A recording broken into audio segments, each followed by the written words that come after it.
તેમનો ઈશારો બહુ સ્પષ્ટ હતો કે સરકાર હવે પરંપરાગત ઈંધણને સ્થાને સ્વચ્છ અને વૈકલ્પિક ઈંધણને પ્રોત્સાહન આપવા માટે મક્કમ છે. જોકે પરંપરાગત ઈંધણની બદલે પવન ઉર્જા અને સૌર ઉર્જા એવા વૈકલ્પિક સાધનોમાં વધારો કરવા માટે દુનિયામાં જે 2 દેશ અગ્રણી છે એમાં પહેલા નંબરે ચીન છે અને બીજા નંબરે ભારત છે.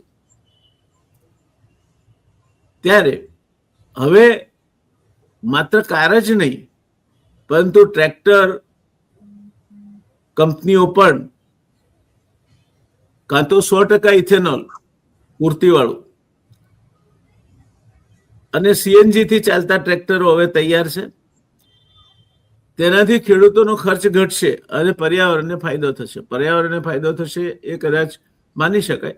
ખેડૂતોને ખર્ચ ઘટશે એ જ્યારે મહેશભાઈ સીએનજી આવ્યો ત્યારે આ જ વાત થઈ હતી કે બહુ સસ્તો પડશે ને, સસ્તું ઈંધણ છે ને, ઝડપથી પ્રચલિત થશે ને, ધામધૂમ સાથે અદાણી બજારમાં આવ્યા હતા અને ત્યાર પછી એમણે સતત ભાવ વધારો ઝીકી રાખ્યો છે સીએનજી ના ભાવમાં.